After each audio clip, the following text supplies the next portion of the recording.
നാം ഇവിടെ ചർച്ച ചെയ്യുന്നത് നിങ്ങളുടെ ഈ ആഴ്ച എന്ന ജ്യോതിഷ പദ്ധതിയാകുന്നു. നിങ്ങളുടെ ഈ ആഴ്ചയിൽ നാം ഇവിടെ ചർച്ച ചെയ്യുന്നത് 1200 വൃശ്ചിക മാസം 11-ാം തീയതി മുതൽ 17-ാം തീയതി വരെയുള്ള ചൊവ്വാഴ്ച മുതൽ തിങ്കളാഴ്ച വരെയുള്ള ദിനങ്ങളിലെ ശുഭാശുഭ ഫലങ്ങളാണ്. അതായത് 2024 നവംബർ 26 മുതൽ ഡിസംബർ 2-ാം തീയതി വരെയുള്ള ഒരാഴ്ച കാലത്തെ ശുഭാശുഭ ഫലങ്ങൾ നാം ചർച്ച ചെയ്യുന്നു. ഇവിടെ ഈ ആഴ്ചയിലെ ഒരു പ്രധാനപ്പെട്ട വിഷയം അമാവാസി അഥവാ കറുത്ത വാവ് വരുന്നത് ഡിസംബർ 1-ാം തീയതിയാകുന്നു. അതിനാൽ പിതൃതർപ്പണം ചെയ്യുന്നവർക്ക് നവംബർ 30-ാം തീയതി ശനിയാഴ്ച കാലത്ത് 10:45 മുതൽ അമാവാസിയാകുന്നു. അതിനാൽ അന്നേ ദിവസം അമാവാസി ഒരിക്കൽ ഒക്കെ ആചരിച്ചുകൊണ്ട് പിറ്റേന്നാൾ ഡിസംബർ 1-ാം തീയതി, അതായത് വൃശ്ചിക മാസം 16-ാം തീയതി നമുക്ക് പിതൃക്കളുടെ ബലികർമ്മങ്ങൾ ചെയ്യുന്നതിന് ഏറ്റവും അനുയോജ്യമായ ദിനമാകുന്നു. ഗുരുവായൂർ ഏകാദശി വൃശ്ചിക മാസത്തിൽ വരുന്നുണ്ട്. വളരെ സവിസ്തരം ഏകാദശിയെക്കുറിച്ചുള്ള ഐതിഹ്യവും ചരിത്രവുമെല്ലാം തന്നെ ഡോക്ടർ മഹാരാജ് നിങ്ങളുമായി വീഡിയോയിൽ സംവേദിക്കുന്നതാണ്. ആദ്യമായി നമുക്ക് മേടം രാശിക്കാരുടെ ഈ ഒരു വാരത്തെ ശുഭാശുഭ ഫലത്തെ നമുക്ക് ചർച്ച ചെയ്യാം.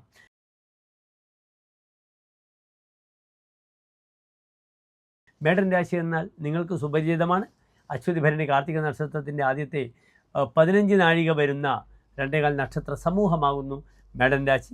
മേടൻ രാശിക്കാർക്ക് ഈ ഒരു വാരം രാശിയിൽ ഗ്രഹങ്ങളില്ല. 2-ാം ഭാവത്തിൽ വ്യാഴം, 4-ാം ഭാവത്തിൽ ചൊവ്വ, 6-ാം ഭാവത്തിൽ ചന്ദ്രനും കേതുവും, അഷ്ടമത്തിൽ സൂര്യനും ബുധനും, 9-ാം ഭാവത്തിൽ ശുക്രൻ, 11-ാം ഭാവത്തിൽ ശനി, മാന്തി, 12-ാം ഭാവത്തിൽ രാഹു. ഇങ്ങനെയാകുന്നു ഗ്രഹസ്ഥിതി. ഇവിടെ മേടൻ രാശിക്കാർക്ക് വ്യക്തിപരമായ കാര്യങ്ങൾക്കൊക്കെ വളരെയധികം തടസ്സങ്ങൾ വരുന്ന വാരമാകുന്നു. എങ്കിലും കർമ്മവിഷയം പ്രായണ അനുകൂലമാണ്. അതേ രീതിയിൽ വിവാഹ വിഷയത്തിലും പ്രായണ അനുകൂലമായ ചില തീരുമാനങ്ങളൊക്കെ ഉണ്ടാകാം. മേടൻ രാശിക്കാർക്ക് 7-ാം ഭാവം വിവാഹം ചിന്തിക്കേണ്ടുന്ന ഗ്രഹം ശുക്രൻ ശക്തമായി പരിവർത്തന യോഗം ചെയ്ത് ധനുവിൽ നിൽക്കുന്നു, 9-ാം ഭാവത്തിൽ നിൽക്കുന്നു. ഈ 9-ാം ഭാവത്തിലെ ശുക്രൻ സാമ്പത്തിക വിഷയത്തിലൊക്കെ വളരെ നന്മകൾ ചെയ്യും. പ്രത്യേകിച്ച് ധനകാര്യ സ്ഥാപനങ്ങൾ, പലിശയുമായിട്ട് ബന്ധപ്പെടുന്ന പ്രവർത്തനങ്ങളിൽ 9-ലെ ശുക്രൻ നല്ല നന്മകൾ പ്രദാനം ചെയ്യുന്നതാണ്. ഇവിടെ രാശിധിപനായ ചൊവ്വ നീചസ്ഥനായി 4-ാം ഭാവത്തിൽ നിൽക്കുന്നു. അതിനാൽ ശ്രദ്ധിക്കണം. സൗഹൃദങ്ങൾക്ക് വളരെയധികം പ്രാധാന്യം കൊടുക്കേണ്ടുന്ന വാരമാകുന്നു. വളരെ ഈസിയായിട്ട് സുഹൃത്തുക്കൾ ശത്രുക്കളാവും. യഥാ ഭൂസുത സംഭവ തുര്യഭാവേ തഥാ കിംഗ്രഹ സ്വാനുകൂല ജനാനാം. എപ്രകാരം ചൊവ്വ 4-ാം ഭാവത്തിൽ നിൽക്കുന്നു, അപ്പോൾ ഒരു ഗ്രഹങ്ങളും നമുക്ക് അനുകൂലമായി വരില്ല എന്നാണ് ചമത്കാര ചിന്താമണിയിൽ പറഞ്ഞിരിക്കുന്നത്. സുഹൃദ്വർഗ സൗഖ്യം ന കിഞ്ചിത് വിചിന്യം. സുഹൃത്തുക്കളുമായി ബന്ധപ്പെടുന്ന സൗഹൃദങ്ങളെ ചിന്തിക്കേണ്ട ആവശ്യമേ ഇല്ല. അതിനാൽ സൗഹൃദങ്ങൾ വളരെ മോശപ്പെടുന്ന വാരമാകുന്നു. കൃപാവസ്ത്ര ഭൂമിർ ലഭേദ ക്ഷമാപാൽ. രാജാവിൽ നിന്ന് തനിക്ക് അംഗീകാരങ്ങൾ ലഭിക്കുമെന്നൊരു ഫലം പറഞ്ഞിട്ടുണ്ട്. അതിനാൽ കർമ്മമേഖലയിൽ പ്രായണ കുറച്ചുകൂടി ശാന്തമായ ഒരു അന്തരീക്ഷമൊക്കെ ഈ ഒരു വാരത്തുണ്ടാകാം. നല്ല സൗഹൃദങ്ങൾ ഉണ്ടാകാം. സാമ്പത്തികമായ അഭിവൃദ്ധി ഉണ്ടാകാം. ഇവിടെ 4-ാം ഭാവാധിപൻ സുഹൃത്തുക്കളെ ചിന്തിക്കേണ്ടുന്ന ചന്ദ്രനാകുന്നു ശത്രുസ്ഥാനത്ത് ശത്രുവായി നിൽക്കുന്നത്. അതിനാൽ ശത്രുക്കളെ കൊണ്ടൊരു ഉപദ്രവം വളരെയധികം വരുന്ന വാരമാകും. മറ്റൊരു പ്രധാനപ്പെട്ട വിഷയം അമ്മയുടെ ആരോഗ്യം വളരെയധികം ശ്രദ്ധിക്കേണ്ടിയിരിക്കുന്നു. മാതൃപതിയായ മാതൃകാരകനായ ചന്ദ്രനാണ് 6-ാം ഭാവത്തിൽ നിൽക്കുന്നത്. അമ്മയുടെ ആരോഗ്യ വിഷയം വളരെ ശ്രദ്ധിക്കുക. അമ്മ ശത്രുവാകാതെ നോക്കുക. ശുശ്രൂഷ അർത്ഥ സമർപ്പണാദിവിഹി പ്രീതിം വിദദ്യ തയോഹോ എന്നാണ് പ്രമാണം പറഞ്ഞിരിക്കുന്നത്. അതിനാൽ ജീവിച്ചിരിക്കുന്ന അമ്മമാരുണ്ടെങ്കിൽ അവരെ ശുശ്രൂഷിക്കുക, അവർ പറയുന്നത് കേൾക്കുക. ശ്രോതും ഇച്ഛ ശുശ്രൂഷ എന്നാണ്. പറയുന്നത് കേൾക്കലാണ് ശുശ്രൂഷ. പിന്നെയോ ധനം കൊടുത്ത് സന്തോഷിപ്പിക്കുക. ആരോഗ്യകരങ്ങളായ മരുന്നുകൾ അല്ലെങ്കിൽ സാമ്പത്തികമായ സഹായങ്ങൾ ചെയ്യുക. മരിച്ചു കഴിഞ്ഞവരാണെങ്കിൽ ഞാൻ നേരത്തെ സൂചിപ്പിച്ചു, അമാവാസി വരുന്നുണ്ട്. അതിനാൽ പിതൃകർമ്മങ്ങൾ, മാതൃകർമ്മങ്ങൾ ചെയ്യുവാനൊക്കെ ഈ വാരം വളരെ അനുകൂലമാണ്. ശത്രുജന്യമായ ബുദ്ധിമുട്ട് വളരെയധികം വരും. ശത്രു വരും, ശത്രുവിനെ ജയിക്കും, വീണ്ടും ശത്രു വരുമെന്നാണ് ചമത്കാര ചിന്താമണിയിൽ പറഞ്ഞിരിക്കുന്നത്. രിബോജായതേ വിഗ്രഹേണാഭി രാജ ജിതാസ്തേഹി ഭൂയോ വിധോ സമ്പദന്തി. ശത്രുക്കളെ ജയിക്കും, ശത്രു വരും, വീണ്ടും ശത്രു വരുമെന്നാണ് പറഞ്ഞിരിക്കുന്നത്. തഥാഗ്രേരയോ നിഷ്പ്രഭാ ഭൂയസാഭി പ്രതാപജ്വലോ ധർമ്മിണോ വൈജയന്ത്യ. ഇവിടെ ധാർമ്മികതയുടെ വൈജയന്തി കൊടിപിടിക്കുമെന്നാണ് പറഞ്ഞിരിക്കുന്നത്. പ്രതാപം കൊണ്ട് ഉജ്ജ്വലമാകും. അതിനാൽ ശത്രുജന്യമായ ബുദ്ധിമുട്ടുകൾ നിങ്ങൾ മാറ്റേണ്ടിയിരിക്കുന്നു. അതിന് ഏറ്റവും നല്ല പരിഹാരം എന്താണ്? ഭദ്രകാളി ക്ഷേത്രത്തിൽ ശത്രുസംഹാര കുരുതി ചെയ്യുക, ശത്രുമുട്ടി ചെയ്യുക. മറ്റൊരു പ്രധാനപ്പെട്ട വിഷയം, സഹോദരങ്ങൾക്ക് അനുകൂലമായ വാരമല്ല ഇത്. ഇവിടെ സഹോദരപതിയായ ഗ്രഹം ബുധൻ അഷ്ടമത്തിൽ ഏറ്റവും ദുർബലമായി നിൽക്കുന്നു. സഹോദരങ്ങൾക്ക് സമയം അത്ര അനുകൂലമല്ല, മാതാവിൻ്റെ സമയവും അത്ര അനുകൂലമല്ല. സഹോദരകാരകനായ ചൊവ്വ 4-ാം ഭാവത്തിൽ നിൽക്കുമ്പോൾ ഭൂമിപരമായ വിവാദങ്ങൾ ധാരാളം വരും. പൂർവികമായ ഭൂമി നഷ്ടപ്പെടേണ്ടുന്ന സമയമാകുന്നു. കാരണം ചന്ദ്രൻ ദുർബലമായി 6-ാം ഭാവത്തിൽ നിൽക്കുന്നു.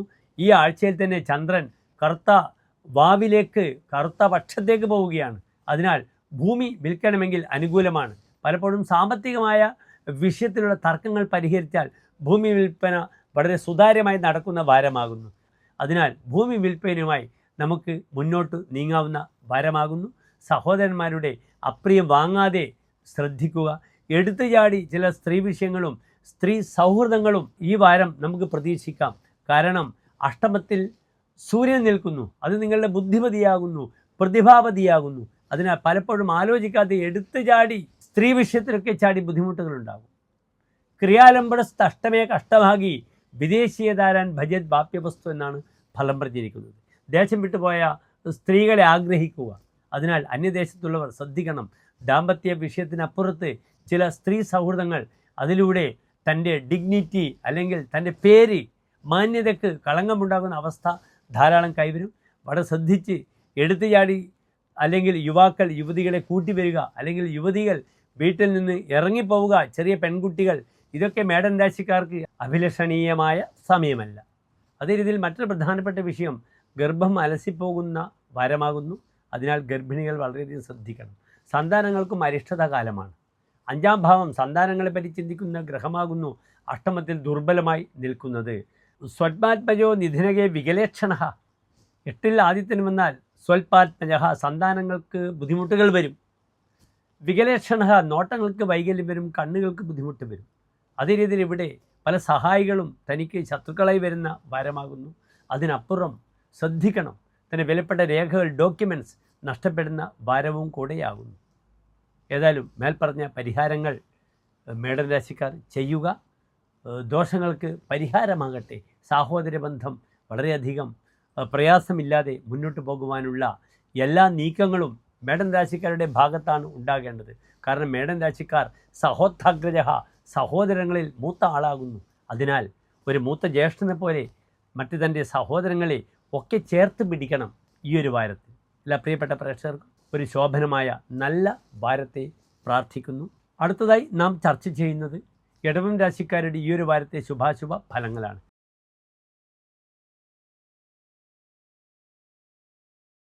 ഇടവൻ രാശി എന്നാൽ കാർത്തിക നക്ഷത്രത്തിൻ്റെ അവസാനത്തെ 45 നാഴിക, രോഹിണി മകയിരം നക്ഷത്രത്തിൻ്റെ ആദ്യത്തെ 30 നാഴിക വരുന്ന 2 നക്ഷത്ര സമൂഹമാകുന്നു.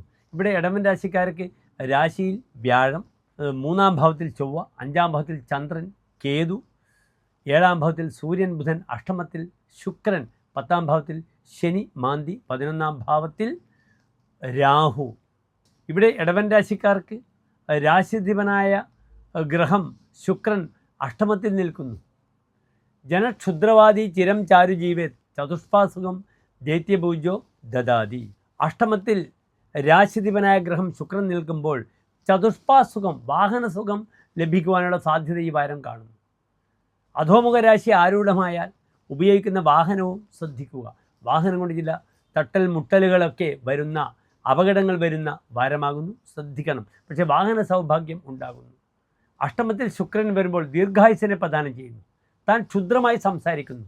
താൻ പലപ്പോഴും തൻ്റെ നിയന്ത്രണമില്ലാത്ത പല സംസാരങ്ങളും മറ്റുള്ളവർക്ക് ബുദ്ധിമുട്ടുണ്ടാക്കുന്നു. അതിനാൽ ലക്ഷ്മീർ വസതി ജിഹ്വാഗ്രേ, നമ്മുടെ നാവിൻ തുമ്പലാണ് നമ്മുടെ ഐശ്വര്യം എന്ന പ്രമാണം ഇടവൻ രാശിക്കാർ ഈ ഒരു വാരം പാലിക്കേണ്ടിയിരിക്കുന്നു. അനാവശ്യമായ വാഗ്വാദത്തിൽ എടുത്തുചാടി അതിലൂടെ ബുദ്ധിമുട്ടുകൾ വരും. പ്രത്യേകിച്ച് ദാമ്പത്യത്തിന് ശ്രദ്ധിക്കണം. നിസ്സാരമായ കാര്യങ്ങൾക്ക് ഭാര്യാഭർത്താക്കന്മാർ പരസ്പരം പരിഭവിക്കുന്ന സമയമാകുന്നു. 7-ാം ഭാവത്തിൽ സൂര്യന് അങ്ങനൊരു യോഗമുണ്ട്. സ്ത്രീബർക്കത പരിഭവം, സ്ത്രീകൾ പരിഭവിക്കുമെന്നൊരു ഫലമുണ്ട്. മറ്റൊരു പ്രധാനപ്പെട്ട വിഷയം, ശുക്രൻ അഷ്ടമത്തിൽ നിൽക്കുമ്പോൾ ശുചസ്നേഹത, സ്നേഹം കൊണ്ട് ബുദ്ധിമുട്ടുണ്ടാവുമെന്നാണ്. അതിനാൽ താൻ സ്നേഹിച്ചവരൊക്കെ തനിക്ക് അനുകൂലമായ ഒരു നിലപാട് എടുക്കാതിരിക്കുക, അതിലൂടെ മാനസികമായി തനിക്ക് ധാരാളം പ്രയാസങ്ങൾ ഈ ഒരു വാരം ഇടവൻ രാശിക്കാർക്ക് കൈവരുന്നതാണ്. ഇവിടെ ഈ വാരത്ത് പഠിതാക്കൾക്ക്, പഠിക്കേണ്ട വിദ്യാർത്ഥികൾക്ക് വളരെ അനുകൂലമായ സമയമാണ്. 5-ാം ഭാവത്തിൽ ചന്ദ്രനുണ്ട്. യഥാ പഞ്ചമേ യസ് നക്ഷത്രനാഥോ ദദാധിക സന്താന സന്തോഷമേവ മതിം നിർമ്മലാം രത്നലാഭഞ്ച ഭൂമിയും കുസീതേന നാനാപ്തയോ വ്യാവസായാൽ. പലിശയിലൂടെ ധാരാളം ധനം കിട്ടുമെന്നാണ് പറഞ്ഞിരിക്കുന്നത്. കാരണം അഷ്ടമത്തിൽ ശുക്രൻ വരുമ്പോൾ അങ്ങനെയൊരു ഫലമുണ്ട്. പുനർവർദ്ധതേ ദീയമാനം ധനർണം. കടമായി കൊടുക്കുക കാശ്, എന്നിട്ട് പലിശ വാങ്ങുക. അതിനാൽ 5-ലെ ചന്ദ്രനും അങ്ങനെയൊരു ബുദ്ധിയെ പ്രദാനം ചെയ്യുന്നു. അതിനാൽ സാമ്പത്തിക വിഷയത്തിൽ ഇൻവെസ്റ്റ്മെൻറ്റിന് വളരെ നല്ല ഒരു വാരമാകുന്നു. പലപ്പോഴും ഈ ഒരു വാരം ഷെയർ മാർക്കറ്റുമായി ചിന്തിക്കുന്ന വ്യക്തികൾക്കൊക്കെ വളരെ അനുകൂലമാണ്. ഫാർമ കമ്പനികളിലൊക്കെ ഇൻവെസ്റ്റ് ചെയ്യുന്നത് വളരെയധികം ഗുണം ചെയ്യും. 8-ാം ഭാവത്തിൽ ചന്ദ്രൻ വന്നാലും ശുക്രൻ വന്നാലും അവിടെ മെഡിസിനുമായി ബന്ധപ്പെടുന്ന ധാരാളം ഓപ്പർച്യൂണിറ്റീസ്, സാധ്യതകളുണ്ട്. അതേ രീതിയിൽ മെഡിക്കൽ, പാരാമെഡിക്കലുമായിട്ട് ബന്ധപ്പെടുന്ന കോഴ്സുകൾക്ക് പോകേണ്ടുന്ന വിദ്യാർത്ഥികൾക്ക്, തങ്ങളുടെ മക്കൾക്ക് അനുകൂലമായ വാരമാകുന്നു. സന്താനങ്ങൾക്ക് വളരെയധികം ഗുണപരമായ വാരമാകുന്നു. ഞാൻ സൂചിപ്പിച്ചു കഴിഞ്ഞു. സ്വർണം നഷ്ടപ്പെടാതെ നോക്കണം. ബാങ്കിലുള്ള സ്വർണം എടുക്കാൻ ശ്രദ്ധിക്കുക, അല്ലെങ്കിൽ സ്വർണ്ണനാശം വരും. സ്വർണം ആരെങ്കിലും കട്ടുകൊണ്ടുപോകുന്ന, മോഷ്ടിക്കുന്നൊരവസ്ഥ സംജാതമാകുന്നതാണ്. കർമ്മ വിഷയത്തിൽ ബുദ്ധിമുട്ടുകളൊന്നുമില്ല. സഹോദരങ്ങളുടെ ആരോഗ്യം വളരെയധികം ശ്രദ്ധിക്കണം. കാരണം സഹോദര സ്ഥാനത്ത് വൈകല്യവാനായ ചൊവ്വ നിൽക്കുന്നു. അതിനാൽ സഹോദരങ്ങളുടെ ആരോഗ്യവിഷയം ശ്രദ്ധിക്കണം.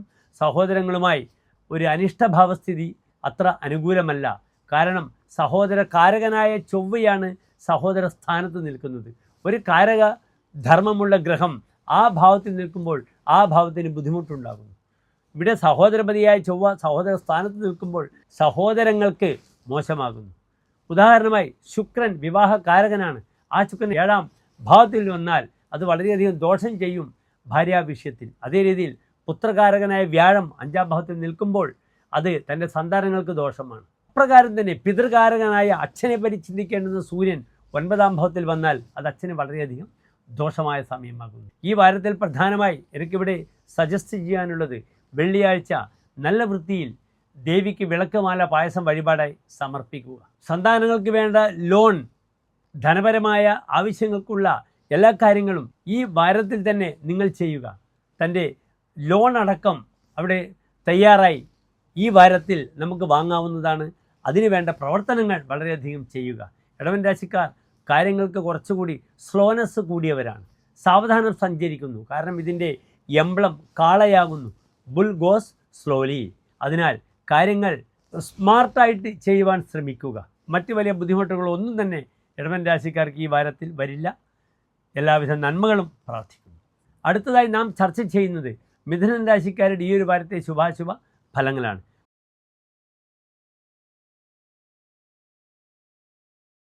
ഇവിടെ മിഥുനൻ രാശി എന്നാൽ മകേരം നക്ഷത്രത്തിൻ്റെ അവസാനത്തെ 30 നാഴിക, തിരുവാതിര, പുണർദം നക്ഷത്രത്തിൻ്റെ ആദ്യത്തെ 45 നാഴിക വരുന്ന 2.25 നക്ഷത്ര സമൂഹമാകുന്നു. ഇവിടെ മിഥുനൻ രാശിക്കാർക്ക് 2-ാം ഭാവത്തിൽ ചൊവ്വ, 4-ാം ഭാവത്തിൽ ചന്ദ്രൻ, കേതു, 6-ാം ഭാവത്തിൽ സൂര്യൻ, ബുധൻ, 7-ാം ഭാവത്തിൽ ശുക്രൻ, 9-ാം ഭാവത്തിൽ ശനി, 10-ാം ഭാവത്തിൽ രാഹു, 12-ൽ വ്യാഴം. ഇവിടെ 7-ാം ഭാവത്തിൽ ശുക്രൻ നിൽക്കുന്നത് ദാമ്പത്യത്തിൽ അത്ര നല്ലതല്ല. പ്രിയ കലഹ അസ്തഗതേ സുരദേപ്സുഹു. തനിക്ക് ഭാര്യയോടുള്ള താല്പര്യമുണ്ടാകും. സുരതത്തിൽ ഈപ്സുവാണ്, താല്പര്യമുള്ളവനാണ്. എങ്കിലും പ്രിയ കലഹ, തന്നെ പ്രിയമായിട്ട് കലഹിക്കുമെന്നൊരു ഫലം പറഞ്ഞിരിക്കുന്നു. അതിനാൽ ദാമ്പത്യ വിഷയത്തിൽ ഈ ഒരു വാരം വെള്ളിയാഴ്ച പ്രത്യേകിച്ച് ഭർത്താക്കന്മാർ തമ്മിൽ ഐക്യമത്യ പുഷ്പാഞ്ജലി ചെയ്യുന്നത് വളരെയധികം ഗുണകരമാണ്. സാമ്പത്തിക വിഷയത്തിൽ ചില നല്ല തീരുമാനങ്ങളൊക്കെ ഉണ്ടാകാം. ധനാധിപനായ ചന്ദ്രൻ 4-ാം ഭാവത്തിൽ നിൽക്കുന്നു. പക്ഷേ ധനസ്ഥാനത്ത് ചൊവ്വയുണ്ട്. സാമ്പത്തികമായ തീരുമാനത്തിൽ ഇടപെടലുകൾ വളരെ ശ്രദ്ധിച്ച് വേണം. യഥാത്രായതേ മർക്കട കണ്ഠഹാരം പുനഃസന്മുഖങ്കോ വ്രജേത് വാദഭഗ്ന. കുരങ്ങിന് മാല കിട്ടിയതുപോലെയാകുമെന്നാണ് 2-ൽ ചൊവ്വ വരുമ്പോൾ പറഞ്ഞിരിക്കുന്നത്. The utility of the money, ആ കാശ് എങ്ങനെ ചിലവഴിക്കണം എന്ന കാര്യത്തിൽ വളരെയധികം മിഥുനൻ രാശിക്കാർ ശ്രദ്ധിക്കണം. അനാവശ്യമായ ഭോഗവിഷയത്തിലൊക്കെ ധാരാളം കാശ് പാറിപ്പറച്ച് ചിലവാക്കും 2-ൽ ചൊവ്വ നിൽക്കുമ്പോൾ. സ്വതവേ മിഥുനൻ രാശിക്കാരുടെ സ്വഭാവം, അവർ സുരതോപചാര കുശലഹ, മറ്റുള്ളവർക്ക് ഉപചരിക്കുവാനും അതേ രീതിയിൽ ഭോഗവിഷയത്തിലൊക്കെ കണ്ടമാനം കാശ് ചെലവാക്കുന്നവരാണ്. ആ രീതിയിൽ തൻ്റെ വിലപ്പെട്ട കാശ് നഷ്ടപ്പെടാതെ ശ്രദ്ധിക്കുക. മറ്റൊരു പ്രധാനപ്പെട്ട വിഷയം, ഭൂമിയെ ചിന്തിക്കേണ്ടുന്ന ഗ്രഹം 4-ാം ഭാവത്തിൽ നിൽക്കുന്നു. അതിനാൽ ചില ഭൂമി വിൽപ്പനക്കൊക്കെ അനുകൂലമാണ്. പക്ഷെ അവിടെ ബ്രോക്കർമാരെ ശ്രദ്ധിക്കണം. അവർ നമുക്ക് ഫേവർ ചെയ്തില്ലെങ്കിൽ അത് ഭൂമി നഷ്ടത്തിലേക്കൊക്കെ പോകുന്ന വരമാകുന്നു. ശ്രദ്ധയോടുകൂടി ഭൂമി സംബന്ധമായ വിഷയത്തിൽ ഇടപെടുക. സഹോദര ഗുണം വേണ്ടത്ര പ്രതീക്ഷിച്ചത്ര ഉണ്ടാവണമെന്നില്ല. ഒരു തരത്തിലും തൻ്റെ പ്രധാനപ്പെട്ട രേഖകൾ അത് നഷ്ടപ്പെടുന്ന വാരമാകുന്നു. അതിനാൽ അശ്രദ്ധമായി രേഖകൾ നഷ്ടപ്പെടുക, അല്ലെങ്കിൽ യാത്രയിൽ അറിയാതെ നമ്മുടെ കൈവശത്തിൽ നിന്നും നഷ്ടപ്പെട്ടു പോകുക, ഇങ്ങനെയുള്ള ധാരാളം ബുദ്ധിമുട്ടുകൾ മിഥുനൻ രാശിക്കാർക്ക് ഈ ഒരു വാരത്ത് പ്രതീക്ഷിക്കാവുന്ന വാരമാകുന്നു. തീർത്ഥസ്ഥലങ്ങൾ സന്ദർശിക്കുവാനുള്ള വളരെയധികം നല്ല അവസരം കൈവരുന്നതാണ്. അതിനാൽ തീർത്ഥസ്ഥലങ്ങൾ സന്ദർശിക്കുന്നത് വളരെ ഗുണകരമാണ്. ഇവിടെ ദോഷപരിഹാരമായി നരസിംഹക്ഷേത്രത്തിൽ പാനകം, തുളസിമാല, ഭാഗ്യസൂക്ത, പുഷ്പാഞ്ജലി ഇത് നരസിംഹക്ഷേത്രത്തിൽ കഴിപ്പിക്കുക. ഒരുവിധമുള്ള ക്ലേശങ്ങൾക്കൊക്കെ നല്ല പരിഹാരങ്ങളാകാം. അതേ രീതിയിൽ ദാമ്പത്യം ഞാൻ സൂചിപ്പിച്ചു. മറ്റൊരു പ്രധാനപ്പെട്ട വിഷയം, കർമ്മപതിയായ ഗ്രഹം വ്യാഴം 12-ലാണ്. അതിനാൽ വിഷുപ്രീതി ചെയ്യണം. ഈ താൽക്കാലികമായ പ്രതിസന്ധികളിൽ നിന്നും ഒരു പരിഹാരം കാണാൻ ശ്രമിക്കുക മിഥുനൻ രാശിക്കാർ. കാരണം കർമ്മം, തൊഴിലിനെ ചിന്തിക്കുന്ന ഗ്രഹം ദുർബലമായി 12-ൽ നിൽക്കുന്നു. ലഗ്നാധിപനായ ഗ്രഹമാണെങ്കിൽ വളരെ ദുർബലമായി 6-ാം ഭാവത്തിൽ നിൽക്കുന്നു. അതിനാൽ ഈ വാരം അത്ര ശുഭകരമല്ല. മേൽപ്പറഞ്ഞ പരിഹാരങ്ങളൊക്കെ ചെയ്ത് ദോഷപരിഹാരത്തിനായി ഉത്സാഹിക്കണം മിഥുനൻ രാശിക്കാർ. നന്ദി, നമസ്തേ.